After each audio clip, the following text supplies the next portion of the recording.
For some unknown reason, the door to his house had turned into the entrance to a dungeon. As a result, Hyunbok could not go out, and Mark remained trapped in the apartment. First, Hyunbok was quite baffled and decided to take a walk around the dungeon. He thought he had become a dominant protagonist like in those fantasy comics. But reality slapped him hard when he first encountered real goblins and was chased all over the place by them. Goblin venom seeped into his wounds, almost causing Hyunbok to die. Fortunately, he managed to run back to the apartment in time, using all his survival instincts and the medical supplies in the house to stay alive. But the strangeness did not stop. After his body stabilized, he began to see system windows identical to those in virtual reality games. The system announced that he met the qualifications to be a dungeon explorer. But Hyunbok was not happy about it at all. After his fantasy shattered and he personally experienced life and death struggles, he became a hardcore introvert and locked himself in his house. Hyunbok went on forums to ask for help, but no one believed him. Contacting the police or fire department was also useless. However, as some comfort on the dungeon web, there were a few people in the same situation, so all sorts of unbelievable information began to appear. From dungeon clearing guides, help zones to tips for beginners, and even various quests with rewards. After some research, Hyunbok discovered that Dungeon 7959 was the one connected to his house, and he had to conquer this place along with the others who were connected. Being a true comfort seeker, he thought among those 30 people, at least someone would conquer it for him. In the end, Hyunbok still had to go out and hunt monsters because he needed money to live. Defeating monsters for rewards, he could buy items from the dungeon web market. At first, things were fine, but then he read a post saying the deeper you go, the stronger the monsters become. So he continued living in cowardice, only hunting goblins on the edge of the dungeon. 3 months later, Hyunbok shuddered when he saw that only 5 of the 30 connected people survived. This sent him into a crisis, fearing that he would die too, and if everyone died, he would have to hunt goblins for the rest of his life. But if one day those monsters crawled from the dungeon through his front door, then Hyunbok would not know what to do. The crisis pushed Hyunbok to earnestly search for information on the web. Finally, he saw a useful post from someone who had also received the same quest. That person wanted to gather the 5 survivors into a team to attempt the boss challenge tomorrow. Hyunbok saw a glimmer of hope for survival, even though he did not know the other's strength. But a few days later, he was horrified to discover he was the only person left alive in Dungeon 79, while the survival time still had 274 days remaining. With no other choice, Hyunbok still had to struggle with his plan to smash goblins, just to get by. Dealing with these low-level monsters, he gained more and more experience, and his skills became smoother. Even though he knew he could not keep this up forever, Hyunbok could not muster the courage to go deeper. He tried to sleep to forget reality, but could not, and also posted desperate cries for help. The result was that he had to swallow his bitterness as netizens cursed him for being a coward. Though very frustrated, it was true that Hyunbok was a coward. In the end, Hyunbok had to accept reality. There was no other path. If he did not want to be trapped in the dungeon forever, he was now forced to conquer it alone. And so Hyunbok earnestly prepared a very meticulous conquest plan. First, he identified his skills. The website responded quickly, saying Hyunbok seemed to be a magic-type player thanks to his control and mana usage abilities. Additionally, his luck stat was at a rank, though its effect was unclear, but perhaps luck was also a kind of power. In the end, thanks to learning how to use mana and control skills, Hyunbok managed to tame the goblins and turn them into his underling. To test it out, he tamed one goblin, and then succeeded with another. Hyunbok thought his life had turned a new page, but another problem arose. He fell into a state of mana exhaustion, his limbs weak and unable to move. From deep within the cave echoed the sound of footsteps. He urgently ordered the 2 goblins he had just tamed to carry him back to the apartment. If he wanted to live, Hyunbok had to recover quickly. As if to mock him, he realized far too late on the web that magic and bonding abilities were extremely rare, and the key factor in conquering the dungeon was everyone working together. But right now he was the only survivor. There were no teammates to be found. Hyunbok deeply regretted being cowardly and not joining a team earlier. He endlessly tormented himself, thinking that if he had joined then, they might have successfully cleared the dungeon. Belated tears streamed down his face. Hyunbok was regretful and in pain, but he could not change the fact that he was the only one left alive. Dungeon 795 was only a low-level dungeon, yet Hyunbok struggled and remained stuck at the outer edge. There were only 272 days left till the quest failed, and he still had not found a breakthrough. Then, as he was breaking down and in utter despair, sleeping in the hallway, suddenly the doorbell rang. Hyunbok flinched, reflexively grabbing the wooden club beside him for self-defense. Was he hearing things? Ever since the front door connected to the dungeon, the doorbell had never rung again. When the doorbell rang once more, Hyunbok did not think any further. He directly opened the door, weapon in hand, and rushed outside. However, there were no scary monsters outside, and the dungeon had not disappeared either. In front of the door was only a single express delivery package. Hyunbok never dreamed, even in his wildest imagination, that this package was sent by the president of South Korea. He explained that he was investing in the future, though believing most dungeon explorers would not survive more than a year. They all had potential. Surely that was not enough to warrant investment just for potential. His secretary was extremely anxious. He said, "Don't worry, today I only spent $3,000. But, Mr. President, you have spent a total of $900,000 on this matter. Do you know how many people you have bought supplies for? $900,000 is no small sum." The secretary kept nagging on, and indeed he himself knew that amount was not small. Aren't people more deserving of subsidies than anything else in the world? The president thought that if he helped them in their most difficult moments, they would remember his kindness forever. Even if only 1% of the explorers grew stronger, it would still be a worthy investment. I understand your intention, but I don't think I could do the same as you. That just seems like wasting money. As long as you understand, that is good. But since you are a government official, you must still be careful with your words. Returning to Kim Han-bok, the package he received contained contents marked as mana fruit. Inside was also a small letter. The writer said he had read Han-bok's post on the dungeon web bulletin board and saw that he was struggling. He had sent 2 books he bought with his own money, hoping they would save Hyun-bok. The writer signed off as the mage president, but how could Hyun-bok believe that was truly the president of their country? Hyun-bok suspiciously opened the package, and inside were indeed 2 books, each costing up to $2,000. At first, he thought these were fakes, as he had previously read many topics about scams related to these books. But when Hyun-bok tore off the book seal, tiny fireballs rose up. This was the mark that distinguished genuine goods from fakes, proving Hyun-bok had received the real thing. He kept marveling, his emotions causing the corners of his eyes to redden. "Although he did not know who you are, Mage President, I swear I will engrave your kindness deep in my heart." That day, after his 2 goblin minions had fallen asleep, Hyun-bok was still diligently studying that book. He learned to control mana precisely instead of relying on instinct like cradling an infant, needing to measure balance and visualize in his mind. It sounded easy, but it took Hyun-bok 30 minutes just to execute the first magic circle. However, this speed was much faster than 4 days ago. Hyun-bok began to see hope kindle. If he practiced hard, his progress would be even quicker. Today, Hyun-bok also needed to enter the dungeon, because the system penalized him if he did not enter periodically, lowering his level and stats. Taking this opportunity, Hyun-bok led his 2 goblin minions to test his new magic right away. Before long, he had recruited another goblin as a subordinate, but unlike before, this time because he used mana correctly, his mana reserve was still quite abundant. Kim Han-bok planned to recruit one more when he spotted a group of skeletons, creatures far more formidable than goblins. If he could recruit them like the goblins, they would be very useful. But the problem was that skeletons were just moving bones. To tame a monster, Hyun-bok needed blood from both himself and the monster. Skeletons had no blood, but simply killing them would be too wasteful. Kim Hyun-bok began checking the skeletons' stats. Not only were they higher than the goblins, but they also possessed skills. Seeing this, he was determined to recruit them no matter what. With the support of 7 goblins, it wasn't long before Hyun-bok had bound the 3 skeletons before him. Although he had restrained them, he still had not figured out how to tame them, no useful ideas coming to mind. Having no other choice, he could only throw a magic circle onto those skeletons. Even though there was no blood to drip onto it, Hyun-bok still tried to sense it, using the same method he had used to tame the goblins. He slowly transmitted a stream of mana through the magic circle into the skeleton. This skeleton struggled nonstop, but after a while it stopped, docile as a puppy. Hyun-bok could not believe it, but it seemed he had succeeded even without using monster blood. Following his instincts had been the right decision. Thinking of that, Hyun-bok was overjoyed, feeling that the path of being an explorer was truly promising. It was just that the very first skeleton alone had consumed quite a lot of his mana. With no other option, Hyun-bok could only temporarily return home. Back at home, Hyun-bok finally had time to examine the loot closely, and it turned out this skeleton had once been a girl. Since it was a girl, he could not just call it this or that carelessly. Hyun-bok thus gave it the name Christina. That evening, after gaining a new follower, Hyun-bok slept very soundly. But Christina could not sleep, because after being tamed, her intelligence seemed to have recovered. Christina began to recall things from when she was human.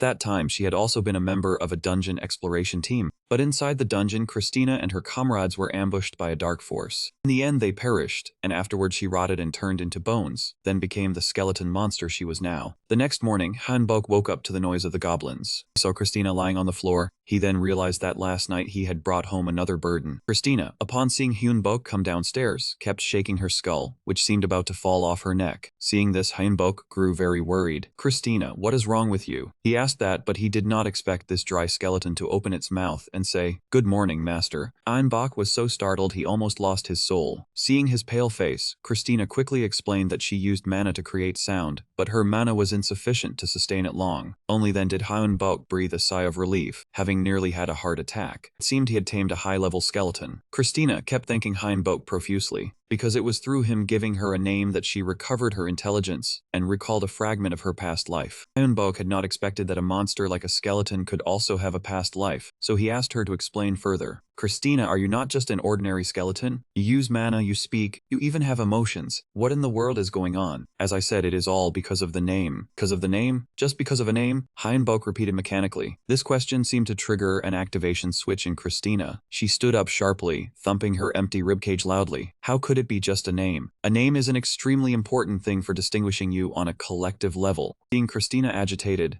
Hyunbok had to change his apology. At that moment, she realized she had been rude by shouting at her master. But for someone stripped of their name and turned into a monster, a new name was truly very important. Hyunbok asked again in a daze. Christina explained that Ice, who lost their ego and soul, would fall to the bottom of the dungeon. After dying, it existed like that until yesterday, when Hyunbok tamed it and gave it a new name. Hyunbok nodded, acknowledging his understanding. He asked if Ice knew who had taken its name, but it only shook its head, because Christina's memories had not yet fully returned. Within that chaotic mess, it remembered very clearly one being who had taken its name, an extremely terrifying entity. While Christina was telling the story, Hyunbok felt his body unconsciously tremble. This was an emotion transferred from it to him because they were master and servant. Perhaps there really was something dreadful inside the dungeon. Seeing Christina shaking like that, Hyunbok also became tense. He feared he was not strong enough to fight back against that terrifying thing. If he did not fight to the end, Kim Hyunbok would end up like Christina, losing both name and soul. And of course, he did not want that to happen. This time it was Hyunbok's turn to tremble with fear. Seeing her master distressed, Christina stepped forward, gripping Hyunbok's hand tightly with her bony hand to comfort him. She promised to use all her strength to help him survive. The three goblins behind, though unable to speak, enthusiastically chimed in. Only then could Hyunbok relax a little. Since the dungeon connected to the apartment, this was the first time he felt he was not alone. After calming down, Hyunbok wanted Christina to tell him more about the part of her memory she had just recalled. Christina only managed a few words before her voice gave out. She tried to use gestures to express herself, but Hyunbok could not understand no matter how long he watched. After a while, he realized Christina had run out of mana and could not produce sound. He had no choice. He would have to wait until her mana recovered. But what should we do in the meantime? Hyunbok was just joking, but he did not expect Christina to find a way to kill time for him. Browsing the web,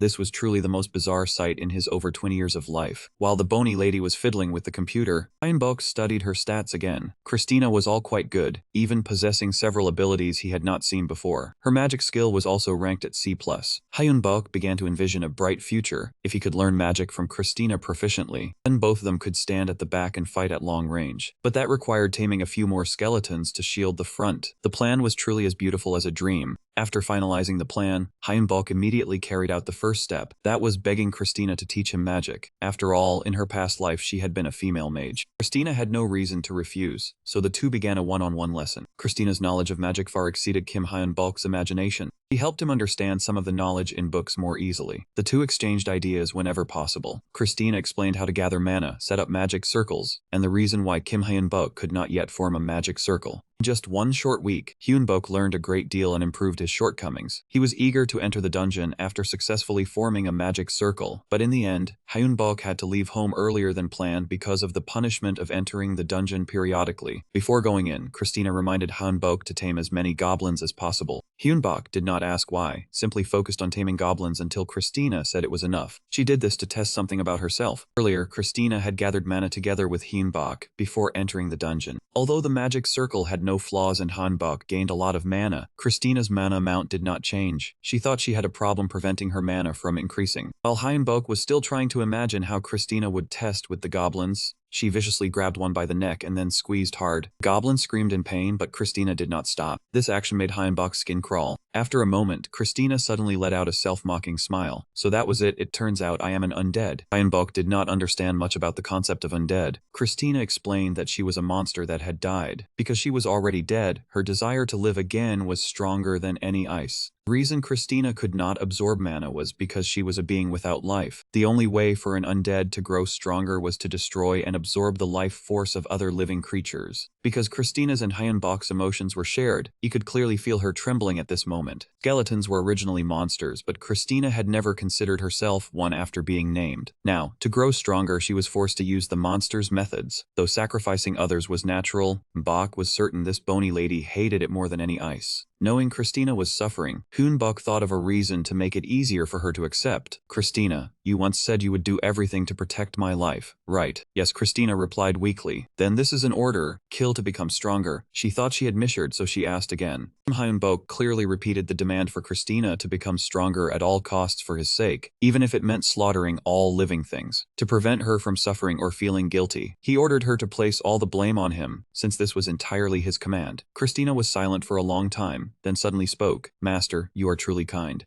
Hyunbok felt awkward being seen through by Christina. It was true he did not want her to have to think too much. But the truth was, Hyunbok also did not know any way to survive, so he was just finding an excuse to continue. Afterwards, Christina was ordered to absorb the life force of all the goblins hunted today. When that was done, she muttered again. Good thing I am not a zombie. Hyunbok asked in surprise if there was a difference. Since meeting Christina, he realized his own knowledge was extremely limited. Again, Christina had to explain. Unlike skeletons, zombies are beings that are still partly alive, so they grow stronger much faster. But they need to eat instead of absorbing life force. That meant if Christina had been unlucky enough to become a zombie, she would have to devour the raw flesh of others. Imagining that scene gave Hyunbok goosebumps. He nodded vigorously. Right, I am also glad you are a skeleton. After the hunt, Christina's stats finally increased, though it was actually not significant. After some consideration, Hyunbok realized they could not just hunt goblins forever, but needed to find stronger monsters. As soon as he finished speaking, his subordinate goblins suddenly became eager, repeatedly pointing into the distance. Hyunbok followed their gaze and discovered enemies attacking, also goblins, but they were leading a large horde, all appearing frenzied. Before Hyunbok could act, Christina blocked his path, declaring she could handle this matter alone. Hyunbok was worried, but hearing Christina's firm tone, he obediently stepped back to observe. Christina performed a smooth motion, creating a complete magic circle and began chanting the magic arrow spell. A single strike from Christina took down more than half of those goblins, but she exhausted her mana because of it. Hyunbok could not just stand by. So the remaining goblins would be handled by him and his subordinates. Though they were all goblins, the same species, they clashed fiercely. Hyunbok was no less capable, holding a shield in one hand and a sword in the other, fighting powerfully. The unfamiliar goblins could not win, so they turned and fled. But Kim Hyunbok had no intention of letting them off easily. He immediately ordered his tamed goblins to give chase, thinking they would achieve a complete victory. Unexpectedly, Hyunbok was played for a fool by these low IQ creatures. It turned out they fled not out of fear, but to deliberately lure him into a trap. When he and his goblins chased them to the spot, they fell into the enemy's true lair, where they had set an ambush. As a result, all of Hyunbok's tamed goblins were killed. He stood there, confused, not knowing what to do next, because it had taken a long time to build that army. Master, please do not grieve so. Christina's voice suddenly sounded from behind. After all, they were goblins. Sooner or later, we would have had to deal with them. Consider this an unavoidable matter. Christina used every word to comfort Hyunbok, advising him to go back and heal his wounds instead of standing there fuming. After calming down, Hyunbok found Christina's words reasonable, so he and she immediately returned home. Christina helped Hyunbok disinfect the wounds on his body. She used healing magic on the wounds. Hyunbok was astonished. Christina reassured him, rapid healing is the best spell for minor wounds. Hyunbok inspected, and true enough, the wounds had healed, even though he thought he was undead and could not use magic. Christina took the opportunity to advise him to get protective gear, because he would face stronger enemies in the future. Hyunbok found Christina's words reasonable, but his wallet did not allow for free shopping. Though he was not completely broke, Hyunbok was not well off, while the cheapest armor was already around $1,500. Christina said if he wanted to conquer the dungeon, cheap armor would be useless, and he need not worry about money. Since Christina arrived, Hyunbok's life had blossomed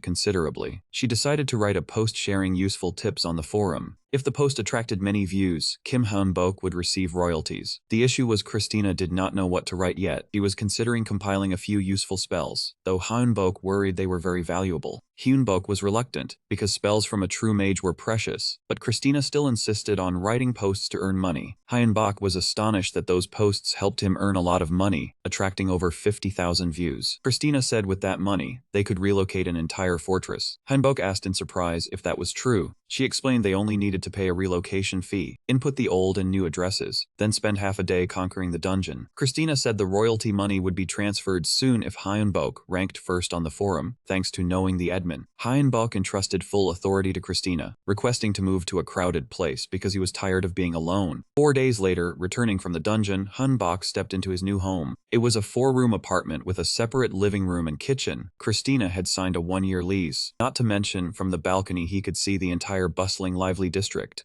Hyunbok thought back and found this house move truly incredible. He did not understand how Christina had done it, or whether the admin had that ability. Master. Christina's voice suddenly sounded from the corner of the room, startling Hyunbok. Control yourself. There is no way to survive except by conquering the dungeon. You have already accepted that fact. Hyunbok trembled because Christina was reading his thoughts. Ignoring how she did it, her harsh attitude annoyed him, but there must be a way out. Even if you escape, then what? If the consequences are worse, will you run again? It is time for you to abandon that thought. He knew he was weak. Being criticized to his face like this by a skeleton still made him uncomfortable, but her words also awakened him. Hyunbok punched the invisible wall separating the house from the outside world. His hand bled, clearly able to see the outside world, but he himself was trapped. Kim Hyunbok had made up his mind. Freedom was right in front of him. He had to live and escape this place. He would successfully conquer the dungeon, his voice full of determination and anger. At that moment, what Christina cared about was not his tone. It was the sudden surge of abundant mana flowing from her master. Hyunbok also noticed the strangeness, staring at the energy flowing from his palm but not knowing what it was. Christina rejoiced because her master had overcome despair, activating the mana flow within his body. Hyunbok was dumbfounded to become a mage, albeit a low-level one, but he could feel a magic orb circulating in his heart. Afterward, Hyunbok entered the dungeon as a first-circle mage. He had become much stronger. Hyunbok began to delude himself into thinking he had a talent for magic. But Christina, being one who always spoke the truth, pointed out that gear accounted for 90% of his strength. Christina was truly skilled at killing the mood. Hyunbok was dragged back to reality by her with a $10,000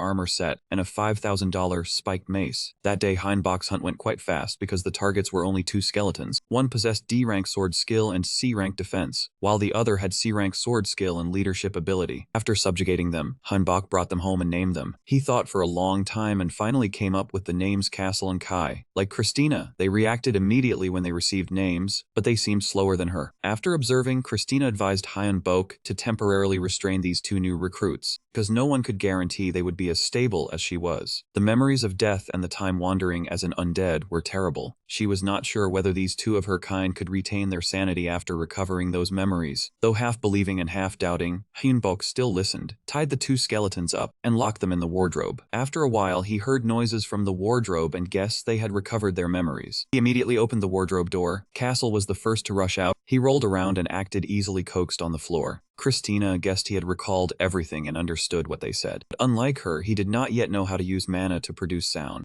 Even so, Christina still tried to communicate, knowing both of them understood. She said, "Congratulations, you two just got a chance to turn your lives around." Hearing that, Castle immediately became well-behaved, while Kai's eyes sparkled. Seeing their positive reaction, Christina continued, "You probably know we were once called monsters, but now we have a chance to regain our past life memories. It is all thanks to the Master, who gave us new names." After Christina's lengthy speech, Hyunbok suddenly became the savior of the skeletons. Castle and Kai believed her words immediately. Taking advantage of their softened hearts, Christina lamented that Kim Hyunbok was facing a crisis, and this world also faced the same dangers as their old world. To avoid losing their names again, they must protect the Master with all their might. Castle and Kai found this reasonable, as they also wanted to finish what they had left undone. When both were weak-willed, Christina demanded they swear loyalty to Hyunbok and set an example first. She swore by her soul and the name she was given, pledging eternal loyalty. Christina's serious expression made Hyunbok a bit uneasy, but he knew this was necessary to recruit Castle and Kai. After she swore the oath, Christina told the other two to follow suit. She drew a magic circle to intimidate them, saying that if they dared refuse, they would return to dust. After a few seconds of consideration, both accepted, swearing loyalty to Hyunbok if he helped them take revenge and fulfill their wishes. In just a short time, Hyunbok had 3 intelligent skeletons as subordinates. The bond between the 4 of them grew close. Castle and Kai could now talk without needing mana. Hyunbok's first question was about their specific goals. Castle's memories had not fully recovered. He only vaguely remembered his past life-death. He was originally a mercenary, betrayed at a crucial moment. He only recalled the pain of his opponent's sword piercing through his chest. Castle swore he would find the one who harmed him and teach him a lesson. Kai had a different wish. He was originally a knight in a prestigious family. His family possessed a heirloom treasure. When the eldest brother came of age and entered the dungeon, the whole family lost contact with him and also the treasure. Kai's mission was to find that treasure. Christina was a mage in her past life and still was now. Her wish was simpler. She wanted to achieve a higher level of magic than in her past life. After sharing their hearts, all 3 stared at Kim Hyunbok. He felt a bit embarrassed because compared to the grand ideals of the 3 skeletons, Hyunbok only wanted to survive safely. but to someone like him who had died once before, that was extremely important. He said, therefore, if possible, please help me survive. Christina, Castle, and Kai looked at each other and then burst out laughing. They said, we like your honesty, sir. After that, they formed an inseparable team. With 3 more helpers, killing monsters in the dungeon became easier for Kim Hyun-bok. The goblins were no longer a match. In the following days, Castle and Kai began farming monsters in the dungeon alongside Hyun-bok. Both adapted quickly to the new conditions. Hyun-bok was so happy he could not close his mouth. Thanks to them acting as the front line, he had more opportunities to practice magic from behind. Dungeon conquest progress also accelerated greatly.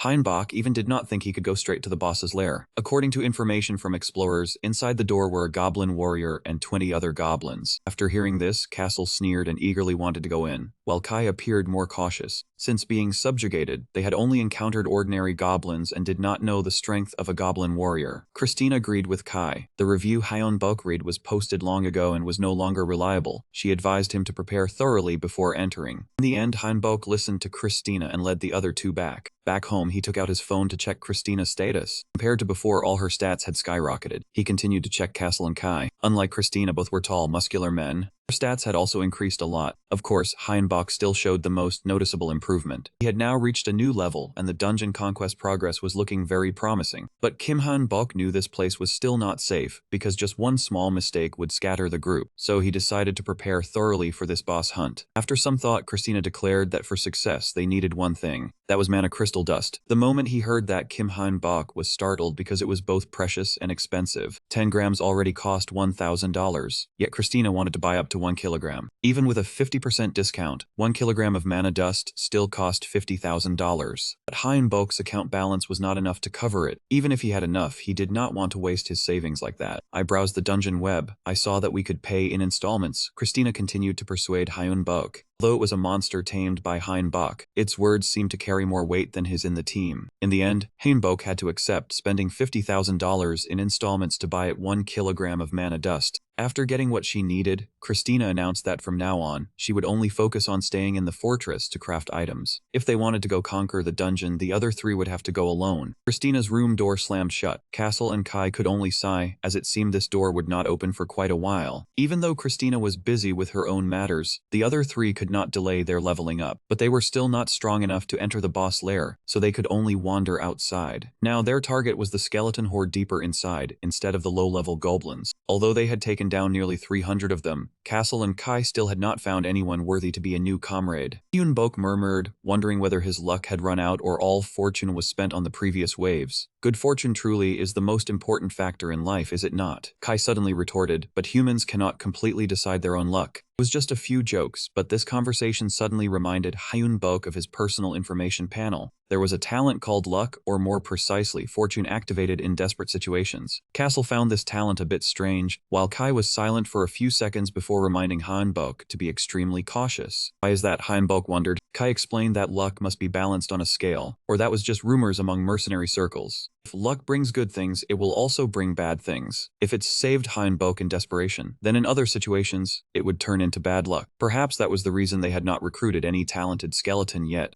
It must be that the master encountered us when his luck was active. Castle suddenly shouted out, feeling unexpectedly happy. That is definitely the case. Kai also chimed in, looking at them being so happy to follow him. Hyun-bok suddenly felt embarrassed. He still had to focus on the main issue. Today they had hunted up to 287 skeletons with no results. Hyun-bok felt it was time for the 3 of them to return home. When they got back, Christina was lying flat on the floor, looking like she had spent a great deal of effort crafting what she wanted. It seemed because she had not succeeded, Christina's mood was not good either. According to her, normally crafting this item was extremely easy. Christina also did not understand why today, out of 5 attempts, 3 had failed. That was the reason she lay sprawled on the floor, waiting until her anger passed before trying again. Oh my, you are also quite unlucky. Hyun-bok forced a smile, thinking to himself whether it was because of his own luck. Of course, he dared not say it out loud for fear of Christina plucking his feathers. But just because Hyun-bok did not say it did not mean Castle and Kai did not dare. Seeing him comfort Christina, those 2 quickly chirped in. Could it be because of the master's luck? What? Christina asked back. After that, Kai began to tell Christina about Kim Hyun-bok's peculiar talent. He thought this bony girl would blow up and blame him. But unexpectedly, Christina was very fair, saying the failure was all her own. However, if the failure was partly due to the master's bad luck, that was not too bad. Hyun-bok breathed breathed a sigh of relief. He didn't know when he had started living by gauging the mood of a skeleton like Christina, but not being scolded was already fortunate. After chatting for a bit, Christina stood up to prepare to go back to her room to continue crafting.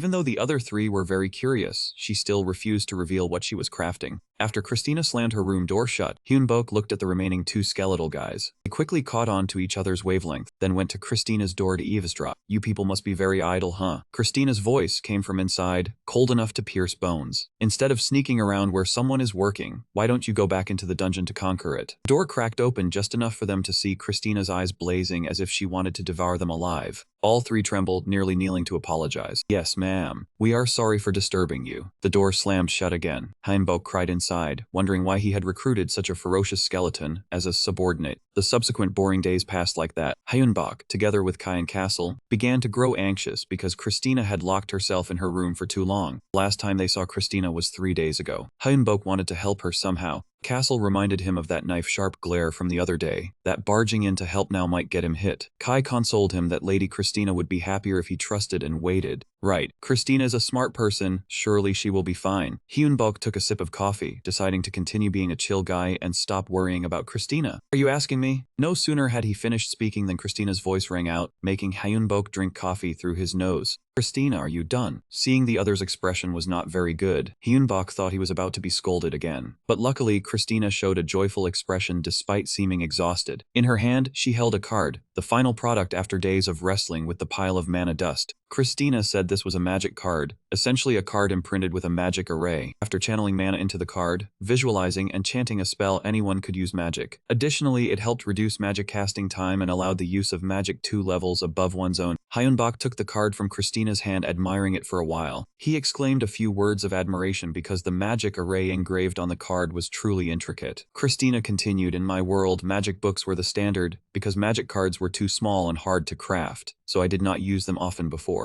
"Wow, really? You drew this entire complex array by hand? That must require intense focus." Hyunbok still could not take his eyes off the card. Most of it was thanks to the precision of this world's technology, Christina chuckled. In fact, she had used Photoshop to draw the model of the magic array, and then adjusted the size. Then he used the master print to create as many copies as he wanted. Even with a few defective prints during the process, it was still much better than copying by hand. Hyunbok asked, "What did you fail to concoct last time?" Christina explained that it was the process to create spell cards. Printing the magic circle was just a small step. The most labor-intensive part was turning ordinary paper into spell cards using mana crystal dust. After a few days of locking herself away, Christina created 20 cards, splitting them equally with Kim Hyun for drawing. She only made low-level cards due to different mana consumption rates. Hyunbok could not yet use superior mana. Castle and Kai listened to their conversation, understanding nothing, like deaf ears. Finally, unable to hold back, they slammed the table and spoke up. "Hey, Miss Mage, do you have anything for us?" Christina said she barely had enough materials but would craft necessary equipment for them later. Castle and Kai were easygoing and did not argue. Done with the spell cards, Hyunbok wanted to take Christina leveling immediately, as after a few days of being locked away, she was the weakest in the group. 16 days later, the entire team reached level 12 and confidently stood before the boss room. Christina had also prepared the spell cards for use. Hyunbok especially emphasized Kai's role. In his past life, he was the lead knight in this boss hunt. After a moment to mentally prepare, Kai stepped forward to open the heavy door to the boss room. Inside was a ruined temple with a very large area. In the center of the temple was a stone throne, upon which sat a goblin warrior, the boss of this floor. Around it were common goblins looking no different from the goblin group Hyunbok had encountered. However, the number of enemies was much greater than imagined. Castle and Kai retained their roles in the front line. They were also the shields for Hyunbok and Christina behind them. The two quickly used their spell cards. They created powerful fireballs to attack the enemy. Goblin's swarm was like ants, and the fireballs brought down many of them upon firing. With support from the rear, Castle and Kai grew even more spirited, especially the knight Kai, sword in hand. He was like a chopping machine, fighting with immense enthusiasm. Kai's performance made Hyunbok admire. He felt that giving him command was a wise decision. Elsewhere, the mercenary Castle was also working very hard. He kept charging forward, slashing down one goblin after another, being the fastest to approach the boss in the team. Castle continuously slashed away the boss's bodyguards, enraging it. After a while, seeing his minions were useless, the goblin warrior stood up from the stone throne and let out a threatening roar. Castle impatiently charged forward, intending to slay the boss himself. But the goblin warrior's strength was far superior. Castle was knocked back. Castle muttered regret about not having armor. Hyunbok yelled for him to try to survive. He would buy some later. That statement gave him a boost of energy. Castle charged again, this time with Kai supporting from behind. From the rear, Heinbok and Christina were waiting for the opportunity. When the boss showed an opening, they immediately activated a spell card to create lightning magic. The lightning bolt struck straight down at the enemy. Hit by the attack, the Goblin Warrior's combat power weakened. It tried to flee, but Castle gave it no chance. He fiercely grabbed its head and delivered the finishing blow. Goblin boss was down. Kai took the opportunity to finish off the remaining ones. The other three did not dare to let their guard down until the very last second. After a grueling fight, they finally achieved victory. This was the first dungeon Heinbok had successfully conquered. Although the difficulty was low, he could not have done it alone. Luckily, Christina, Kai, and Castle were there. Otherwise, he did not know when he would have passed this trial. The three undead began absorbing life force from the enemies to level up. As expected, the boss was on a completely different level. Christina felt she could create high-level spell cards more easily. Heinbok did not absorb life force, so he was not excited. He was just exhausted and collapsed to the ground to rest. As he turned over, he saw the boss's corpse lying beside him. He jumped up in panic, retreating a dozen meters away. Aside from the boss, the ground was covered with goblin bodies in a miserable state. Only then did Heinbok realize how crazy he was for wanting to rest in the middle of a battlefield. Though very tired, he was anxious to get home immediately. Before leaving, Heinbok opened his phone to check for anything new and saw a service called Rapid Teleport. Since he had never seen it before, it seemed to be a reward for defeating the final dungeon boss. Seeing it did not look dangerous, he tapped on it to try. As a result, a door appeared before them like Doraemon's magic door. Heinbok was amazed. So this was what the Rapid Teleport service meant. A door appeared right before them, so convenient. Everyone in the group was amazed, but Christina's reaction was even more exaggerated. She stepped forward to the door, her body trembling nonstop, muttering how ridiculous this was. Heinbok asked with concern. Kai and the others seemed indifferent. They knew mages would go crazy over magic, and Christina was the most fanatical of them all. They both thought it best not to disturb a mage at this moment, especially a fire witch like her. Since she was engrossed in studying the marvelous door, the three others had to sit and wait. Waiting until Christina's curiosity subsided, Heinbok then stepped through the door back home. The first dungeon expedition was considered complete. Heinbok returned home in an exhausted state, collapsing onto the floor as soon as he arrived. He hadn't rested long before the doorbell rang again. He thought Christina had bought something online, but she immediately shook her head. I ran to open the door. No one was outside, only a large parcel. Heinbok looked at the sender's name. It was once again the president of the Mage Tower. He anxiously opened the parcel to see. Inside was a shiny set of armor and a letter. In the letter, the president said he was very pleased to see that the person he helped had posted the top-ranked article on the forum. He was also impressed by how he cleared the dungeon slowly, but steadily, although going alone was very dangerous. Therefore, he sent this equipment to help him. The armor was made of many interlocking metal rings, much lighter than solid iron armor, allowing the wearer to move more flexibly. Christina could tell at a glance it was very expensive. In the letter, the president emphasized his hope to meet Heinbok in person soon. This was encouragement for him to get out of the dungeon. This was the second time Heinbok received help from the president. Although he didn't know who the other party was, he truly wanted to repay this support. Looking at the armor's value, that man surely wasn't short on money. Christina suggested Heinbok give the president some spell cards in return. She said, judging by the nickname on the letter, he was also a mage, so spell cards were a meaningful gift. Besides, this was also a good learning opportunity for her master. Hearing this, Heinbok suddenly had a bad feeling. Sure enough, Christina continued. Her master needed to learn the first magic circle and formation, since he was a mage too. She also said the gift would be more meaningful if he made and sent it himself, so they should start immediately. Heinbok couldn't accept being walked all over by his subordinate like this. This time, he decided to resist, saying he had just returned from the dungeon and needed at least a day's rest. But his protest was completely useless. Christina believed research and practice were also a form of rest for a mage, so she immediately dragged the exhausted Heinbok into the room, readying a special training session that would last until he personally created a spell card. Kai and Castle felt sorry for their master, but faced with the tigress Christina, they dared not say a word. Over at the president's place, after sending the gift, he immediately called in his secretary named Mark. Seeing the president's happy expression, Mark guessed something good had happened. Do you remember that young man from last time, the only one left from his party in the dungeon? He is still alive and continuing to conquer dungeons. I just sent him the armor on the cat. Mark was stunned for a few seconds, exclaiming why he would send such an expensive thing as a gift. The president was used to his subordinate's subjections, but this time he had no regrets. Then, the president opened the top-ranked post on the web for Mark to see. Actually, the post was written by Christina, but outsiders like the president thought the author was Kim Heinbok, so he became even more convinced that he was the most promising adventurer. The greater the hope he placed in him, the more he kept sending supplies to support him. Meanwhile, Hyunbok truly had not a single moment of rest. After learning the first magic circle, he was already dragged by Christina to conquer the second floor of the dungeon. This time, all 4 of them were fully equipped. Hyunbok even had the new armor from the president. Following them were also a few goblin guards, although the second floor of the dungeon looked no different from the first. But according to Christina, the monsters here had higher levels. One careless moment and they'd end up selling salted fish. Hyunbok wasn't tense initially, but hearing this, he started to get nervous. Speak of the devil, and he appears from out of nowhere. Nearly a dozen goblins jumped out in front of them, including one that was much larger. Looking closely, it should be called an orc. It looked extremely ferocious. Hyunbok dared not underestimate the enemy. He deployed the formation they had discussed earlier. The goblin guards, along with Kai and Castle, charged forward to clear the way. Originally, before going up to the second floor, Hyunbok had already upgraded his goblins, but the situation didn't look good as they were being overwhelmed by the enemy. Even the ferocious Castle was forced to step back by that orc. Before they could finish dealing with these monsters, another identical horde appeared from behind. Hyunbok was so tense his hair stood on end. Christina calmed him down, saying she had already planned for this. Castle Kai, when I signal retreat immediately, Christina said loudly, then pulled a spell card from inside her jacket. She said she would just borrow a little mana from Hyunbok, but Hyunbok felt his mana being drained dry. After a moment, Christina shouted loudly, signaling the 2 undead to retreat. Castle and Kai immediately complied. As the 2 scattered, Christina formed a massive fireball. Though used to her magic, this was the first time Hyunbok had seen such a large fireball. The fireball launched, incinerating an entire area. The group of goblins and the lead orc could not escape. Hyunbok stared at the scene, unable to look away. Truly, third-tier magic was far more devastating than he had imagined. Hyunbok was about to turn back and celebrate with Christina. He suddenly discovered she had collapsed to the ground. He cried out in panic. Christina reassured him, I'm just exhausted. So because I'm a skeleton, I fell apart like this. Interesting, right? You scared me to death. Hyunbok had just relaxed when he heard a scream. It turned out the fireball was so huge that Castle couldn't run in time and had his leg blown off, and now he was being carried back by Kai. Castle in this condition is very dangerous if they try to continue. Christina was out of mana, so Hyunbok was forced to order a retreat. Back home, Christina recovered quickly, but Hyunbok was drained of mana. Christina reassured everyone, Castle's bones will heal on their own. Just a moment and he'll be fine. If it's urgent, someone else's bones can be used to attach them. Christina's calm attitude made Castle even angrier. He thought she should apologize. Her half-hearted apology only made him angrier. What kind of apology is that? Hyunbok had to step intermediate. He was relieved everyone was safe, but the goblin guards had perished. When things settled down, Hyunbok asked Christina about the fireball. Christina admitted she had prepared it in advance as a precaution. Hyunbok praised her foresight. The monsters on the second floor are much stronger than ordinary goblins. Even so, they still couldn't compare to goblin warriors. As long as they avoid being surrounded, they can take the initiative. The group began discussing strategy. Castle took the opportunity to demand that Hyunbok buy new equipment. Kai supported him. Skeletons are light, easily blown away. Armor will help him stand firm. Heavy equipment helps the body become more stable against enemies. Hyunbok found it reasonable. Just as he was about to invest, Christina stopped him. She said instead of equipment, they should craft a core. What is a core? Christina's face darkened. I already taught you. You're lazy. I probably need to be stricter. Hyunbok knew he was in for trouble. The core is the heart of the undead. If the core is destroyed, the undead will vanish immediately. Hyunbok was curious. So the core is a weakness. Can we create one? Christina said coldly, you really don't remember anything. Hyunbok decided to stay silent. Hyunbok's question was correct. Undead feel no pain or fatigue, making them very difficult to deal with. They are extremely dangerous. Their only weakness is the core. Destroying the core eliminates the undead. People usually aim for the head or the left chest. Hyunbok was puzzled. The ones I encountered didn't have a core. Christina explained, low-level undead don't have a core. It takes a long time and experience to form. Christina and Castle also didn't have a core yet, but today she decided to change that to explore deeper. Hyunbok still didn't understand. A core is a weakness. Why do you need one? A core has many benefits. With a core, you can use magic circles and aura spheres. Those things are very important for swordsmen and mages. Hyunbok asked why she could still use magic without a core. Christina said she stored mana in her bones, but that method is inefficient. She wanted to craft a core. Hyunbok trusted her and agreed immediately. He quickly nodded, but the crafting couldn't be done right away. The required materials are minerals, monster hearts, or gemstones. They only had gemstones. They also needed a pure type. Hyunbok understood the problem. Pure gemstones are very expensive. His budget wasn't even $30,000. 1 carat diamond costs $1,000, and a core needs a diameter of 5 cm. He knew he didn't have enough money for 3 cores. Was there another way? He sighed. Christina cheerfully said, of course there is, wait for me. She ran off to find something. Afterwards, she brought out a thick book, business plan. Hyunbok guessed she had been preparing for a long time. Asking for his opinion was just a formality. He didn't know who was the real boss. Christina said buying gemstones with money wasn't an issue. She had a super profitable item, spell cards. Selling spell cards will yield huge profits to buy gemstones. Players use the cards as a trump card, mutually beneficial. The material mana dust isn't cheap, but 1 pound can create 1,000 cards. Each card costs about $3,000. Christina handed the plan to Hyunbok for permission. Hyunbok was brainwashed, took the plan, and signed immediately. Kai and Castle sighed, but they trusted Christina had never been wrong. Hyunbok worried the $3,000 price was too high, afraid no one would buy. Castle comforted him, "To protect your life, anything is worth it." Hyunbok nodded and signed. Christina had already discussed with the dungeon admin, and they agreed to pin the sales post at the top. Everything was ready. Hyunbok decided to start production immediately, maintaining the dungeon's entry and exit. Money-making project began, and Hyunbok happily thought of the scene of his pockets full of cash. But he quickly had his illusion shattered when crafting spell cards turned out to be even more exhausting than fighting in the dungeon. However, the cards he put up for sale were received even more warmly than expected. Even though they had only been listed for 5 minutes, they were sold out quickly. With all the effort he had put in, the balance in Kim Hyunbok's account had reached $49,327.58. This was the first time in his life he had seen such a large sum of money. This amount was more than enough to make the cores. Christina wanted to start crafting immediately, but Hyunbok was on the verge of exhaustion, so he weakly begged, "Can I have a day off? I'm really tired." Christina looked at him for a long time, then sighed. "We still have to move the house anyway. Fine, just 1 day off." Christina's core crafting process was very fast. Soon Kai and Castle had a gemstone heart in their chests. Both of them felt as if they had been reborn, with a surging source of mana flowing through their bodies. As for Christina, even though she didn't show it too flamboyantly, she was actually very happy. Because with the cores, using the third magic circle was no longer a problem. Did it really make that big of a difference? Hyunbok looked at the 3 people in front of him with doubt. To be honest, he couldn't feel any difference at all. His skepticism was also justified, as these 3 cores cost up to $1.6 million.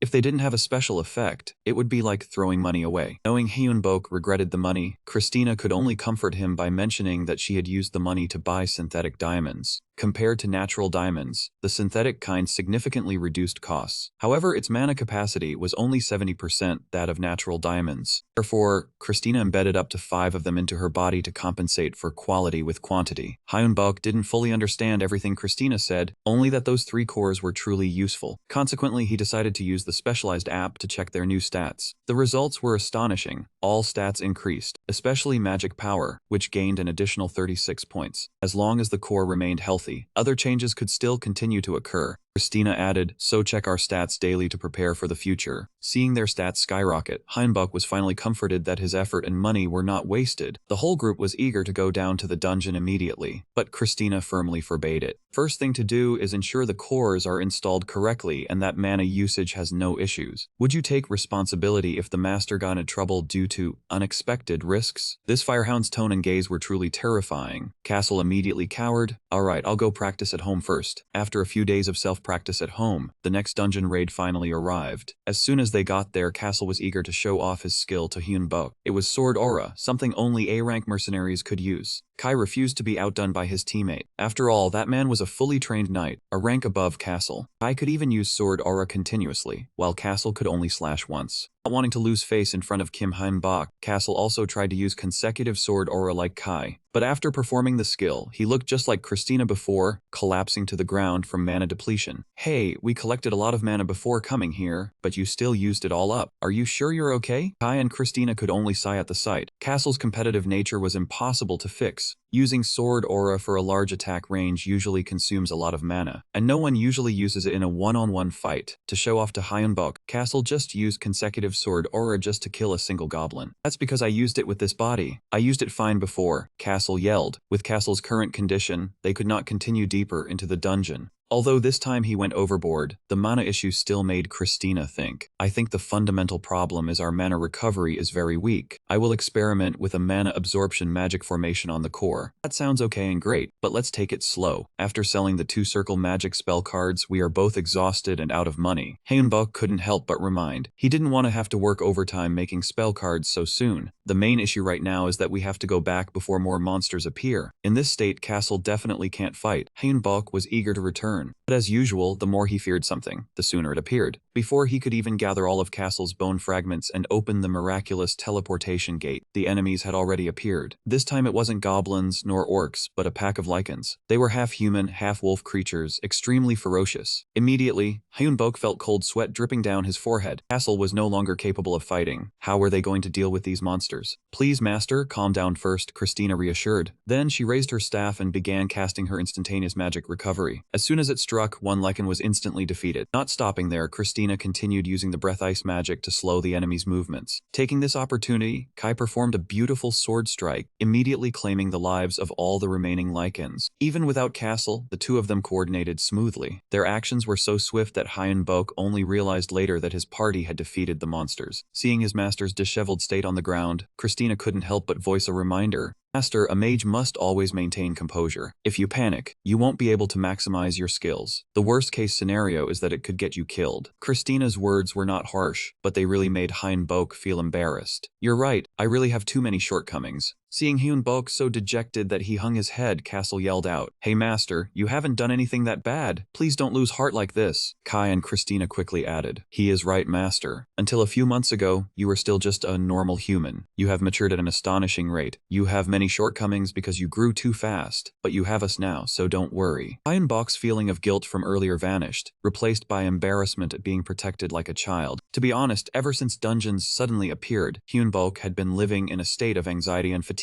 But it seemed that after these three undead appeared, his life was no longer as bad as before. At night, Hyunbok completely relaxed his mind and fell into a deep sleep. And he had a strange dream. In the dream, Hyunbok saw himself in a strange space, surrounded by pure white with no end in sight. He tried walking a few steps. He clearly knew he was dreaming. Hyunbok wanted to escape the dream but couldn't find a way. At the same time, he felt his left chest suddenly grow hot. Mana suddenly fluctuated violently, then gushed out like a waterfall. Hyunbok began to feel uneasy. He was unsure if this matter would pose any danger, but he had no way to stop the stream of mana from surging out. As his body gradually grew limp from exhaustion, Hyunbok suddenly felt ice calling out to him. At the same time, anxious voices rang out. Master, wake up! Hyunbok opened his eyes. The first thing that met his gaze were three skulls huddled together staring intently at him. All three showed concern when they saw Hyunbok trapped in a nightmare. It turned out Christina had suddenly sensed an abnormal mana wave in Kim Hyunbok's room, so she dragged Kai and Castle in. When they entered to check, they saw a great deal of mana leaking from his body. If continued, Hyunbok could be in danger, so they risked everything to shake him awake. This was identical to the dream, but Hyunbok couldn't explain why. Moreover, Christina, Kai, and Castle were not the ones who stopped that mana flow. It had simply stopped abruptly. Afterward, the mana flow in Hyunbok's body became much more stable than before. It wasn't everyone else who did it, so I did it myself. Hyunbok asked back with skepticism. After a moment of daze, he raised both hands and suspiciously chanted the glowing incantation. From both palms, a dazzling golden light suddenly flashed. At that moment, Hyunbok suddenly realized it seemed he had truly mastered the source of mana. Like a manager controlling employees in a company,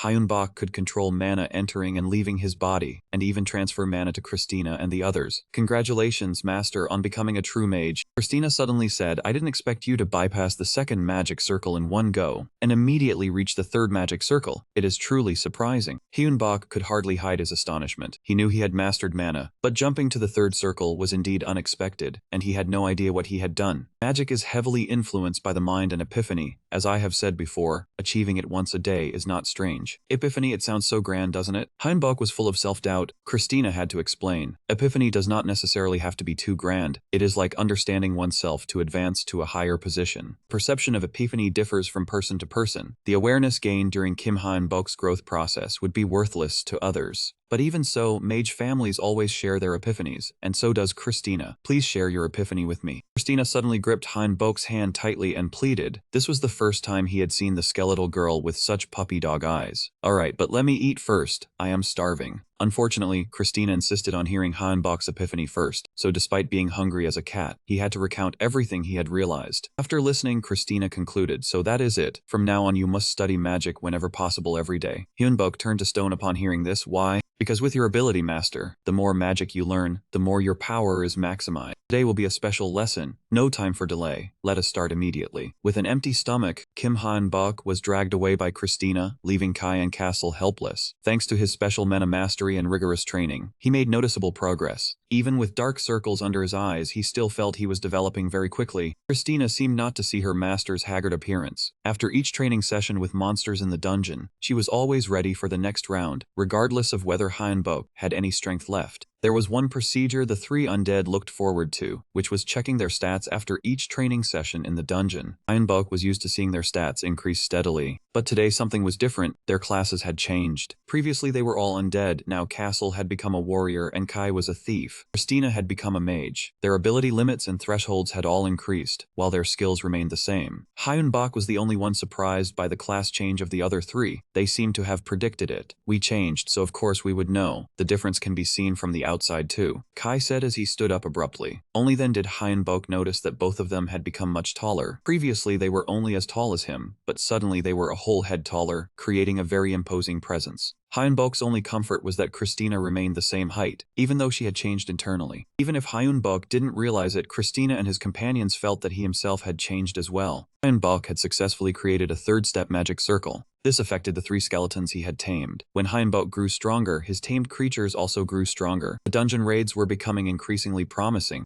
Hyunbok learned several new spells and wanted to attack the dungeon, but Christina disagreed. Even though he had enough strength, an attack would be better with good equipment. Kai and Castle's eyes lit up the moment they heard the word equipment. Besides training Hyunbok, Christina also crafted equipment for the other two. Once completed by the beginning of next week, they would continue conquering the dungeon. A week later, fully equipped, the group was eager to battle the monsters. Apart from the new armor, their strength was boosted by Christina through enhancement magic. Now the monster attacks felt like knife tips hitting stainless steel. Their strength and speed were both increased through haste magic, their weight adjustable by lightness magic, and automatic recovery. Their weapons were also enchanted by Christina with sharpness, enhancement, and automatic recovery. Compared to a week ago, both Kai and Castle had become much stronger. Seeing them jumping for joy, Hyunbok felt happy too, even happier when he also got his share. Christina had crafted a coat for Hyunbok with enhancement magic, automatic recovery, and lightness. The pockets were enchanted with spatial expansion, so he no longer felt burdened carrying many items. After Christina finished speaking, the cows group in the distance immediately rushed over and reached into Hyunbok's pocket to test it. Then they stuffed a bunch of items in there to verify further. Even without asking, he understood these things had cost Christina no small amount of money and effort. To delve deep into the dungeon, they had to invest as much as possible. Moreover, even good equipment was a consumable item. If they encountered strong monsters, the consumption rate would increase, so Christina had to remind the other three to take good care of it. Finally, the instructions were finished. Castle and Kai were already itching to charge into the dungeon. Hyunbok had also finished accumulating mana, so all four of them rushed into the dungeon together. Like the last time, their first opponents were a pack of goblins led by an orc. Castle was eager to leap forward. Before he could act, Christina's fireball had already whizzed past his face and took down the entire monster pack. "Are you out of your mind?" Castle yelled petulantly. "Last time it was your fireball that cost me my leg. It was just an accident, don't be so dramatic. I couldn't measure my strength back then. Besides, I was just attacking first this time. It's completely different from last time." Christina and Castle, like two children fighting over candy, started bickering, forgetting they were in the dungeon. Hyunbok and Kai tried to stop them, but it was no use. Worse still, during their argument, the monsters, which were barely clinging to life from the fireball, had all managed to escape. Kai poked his head out to observe. Ahead, a dense crowd of ferocious blue-skinned goblins and hyenas had gathered, blocking the path. Among them were also a few wounded goblins. Kai turned back. He reported to the three, "It looks like the monsters have regrouped, about 50 of them." Kessler shouted, "These guys sure are aggressive." Hyunbok spoke, "Good, let's handle them all at once." Kai and Kessler flung the door wide open, startling the monsters. Christina and Hyunbok followed behind, holding their magic staves. Grasping her flame card, Christina quickly raised her staff, aiming it at the monsters. Instantly, massive fireballs shot forward. Thick black smoke billowed, but the monsters seemed unharmed. One hyena even charged forward, clutching a sharp spear. Two beams of red light immediately appeared. Hyunbok calmly folded his fingers. He shouted, "Psychic power." A faint blue barrier appeared before Hyunbok's chest, blocking all the sharp spears. Not only that, but he also used his psychic power to manipulate their weapons, turning the sharp swords and daggers around. That mass of weapons plunged into the monsters' bodies, causing them to scream in agony. Kessler, itching for action, eagerly charged forward, shouting, "My turn." He immediately sucked the sharp spikes on his armor into a hyena's face, but one lucky hyena managed to dart past Kessler. He spun around, calling out loudly, "Kai." Kai slowly drew his sword from its sheath. Then he unleashed a beautiful sword slash upon the charging hyena. Countless sounds of impact echoed, scaring several goblins so badly their faces turned green, and they nearly wet themselves. Decided that fleeing was the best option. But Christina noticed and quickly reminded him, "Master." Hyunbok replied, "I know, earthquake." He struck his staff hard against the ground. Sharp chunks of rock rose up, blocking the goblin's escape route. Hyunbok announced the exit was blocked, so Christina swung her staff and cast Ice Shard. Ice shards sharp as knives flew forth, embedding into the goblins' backs, causing them to collapse. He exclaimed cheerfully, "Good." Christina added, "This side is done." Hyunbok replied, "Now we just need to help Kessler." However, at that moment, Kessler walked over and spoke, no need." He was wiping purple bloodstains off his armor as he said, "It's all finished over here too." Kai sheathed his sword and added, "That's right." The four gathered in a corner and Hyunbok exclaimed happily. This time was pretty smooth, luckily. Christina asked, "How are the equipment?" Kessler immediately gave a thumbs up, confidently asserting, "Excellent, fantastic, I really love these horns on the armor." Horns on the armor were covered in goblin blood. It seemed he had taken down quite a few. Kessler continued, "Not just one or two." He grinned widely, "My whole body is enhanced." Kai also smiled and said sincerely, "I am very satisfied. Thank you, my woman." Christina chimed in with a laugh. What a relief. Then suddenly Kessler's bony face twisted, emphasizing, "But there's a problem." Kai chimed in, "Right, there is a problem." Christina agreed, "It seems everyone is thinking the same thing." The three skeletons all stared intently at Hyunbok, causing him to stammer, "What's the problem?" Christina replied, "Insufficient numbers." All the monsters were dead. He was confused about the quantity. Christina clarified, "I mean, the number of people is insufficient."